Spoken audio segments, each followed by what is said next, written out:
Okay, here we're looking at the cardinal number formula and surveys and how we can use the cardinal number formula and Venn diagrams to answer questions about surveys where respondents might be able to give more than one answer, and we really care about the number of students that or respondents that answer a certain way. So, for example, we have a class of 20 students, and we know that 9 have a dog and 11 have a cat.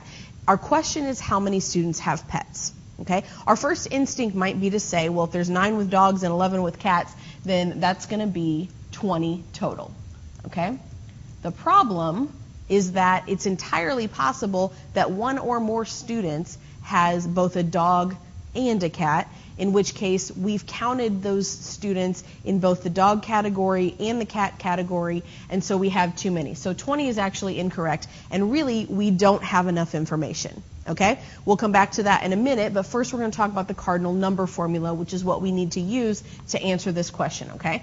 So the cardinal number formula is a formula that tells us how many elements are in the union of two sets. Okay, so here is a way to answer how many elements are in a union without having to look at a whole diagram, a Venn diagram, and count all of them. Okay, and it says that the number of elements in A union B is equal to the number in A plus the number in B minus the number in the intersection. And the reason we subtract the number in the intersection is we don't want those values to be counted twice. Okay, let's think about a Venn diagram here. Just a basic one with two subsets. We've got A and B, and we want to know how many elements are in the union. Well, if we count up the number that are in A, that's going to be all of the ones in this group, and then we count up the number in B, that's going to be all of the ones in this group. Okay, we can see from the shading there that the elements that are in the intersection have been counted twice. Okay, and so in order to get a true number, we need to take out that amount that is in the middle. Now, we only need to subtract it once, because if it's counted twice and we subtract it once, then it remains in there once. So we do want to include all of the elements that are in that intersection, but subtracting it will mean that it only gets included once instead of twice. Okay, so that's the part that we need to subtract. All right. So for our previous example, where we have the 20 students, we also know now this additional information that 6 students have both a cat and a dog. Okay? So now we can answer the question, how many students have pets? Well, we know that, let's see, so the number of, and I'll go ahead and use A and B, and even though I didn't really define it like that.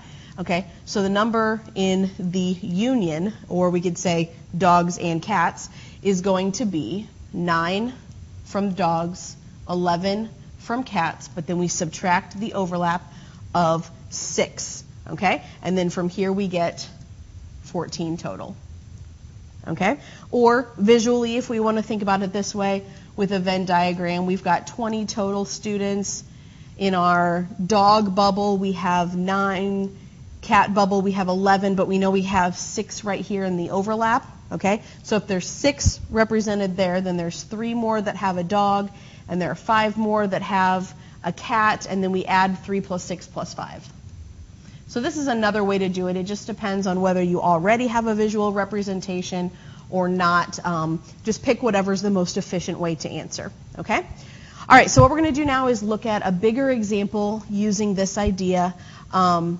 I'm going to use the Venn diagram to do the counting since I'm going to be filling it out anyway, but we could also use for a lot of these questions, we can use the cardinal number formula or some manipulation of that, okay? So we've got 50 students total. That's going to be our universal set, okay? And it's about the interest in 3 film genres. We have romances, comedies, and thrillers. So I'm going to label my bubbles with R for romances, C for comedies, and T for thrillers. And then I have some data about their responses, and I'm looking for a Venn diagram of all 3 of these. Okay, to fill in the values, all right, here I'm going to be using the cardinal numbers for each of the subsets or intersections of subsets. instead of listing all of the responses, okay? We're not going to make a list of all 50 students and then figure out, what their names are and which bubble they fall into, because we don't have that information. Here we only care about the number that appears in each of the regions on the Venn diagram, okay?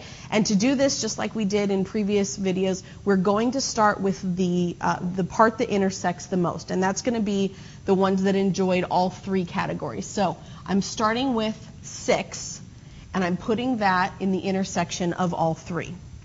Okay? Now, moving backwards a little bit, I'm going to look for the intersection of romance and comedies, and I see that 17 enjoyed romance and comedies. Well, that's going to be the intersection between the R and C, which is this region right here. I already have 6, though, so that means 11 respondents go into that top part of the intersection.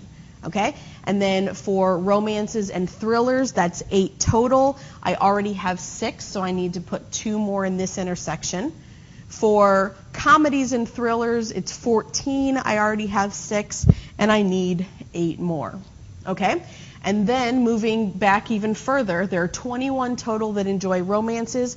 I already have 11 plus 6 plus 2. I have 19 already in my romance bubble, so that leaves only 2 more that exclusively enjoy romances.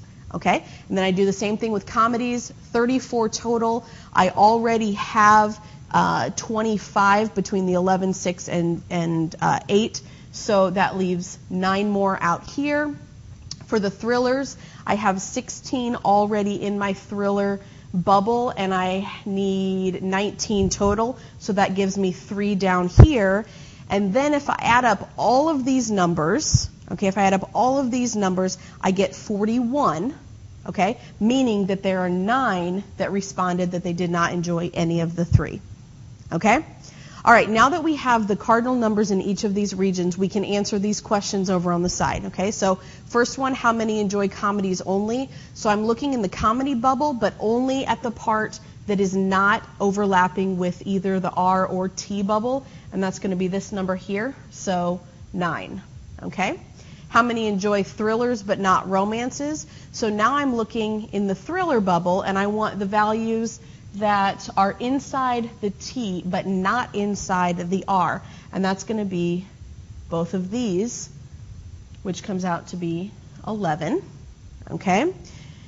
Next, comedies and romances but not thrillers, okay? So comedy and romance is the intersection between comedy and romance, but the part that are not also inside the thrillers is that number right there, which is 11. And none of the named genres, we already did that one. That's the value that goes on the outside here, because they are part of the universal set, but not inside any of those 3 bubbles. So that's a 9.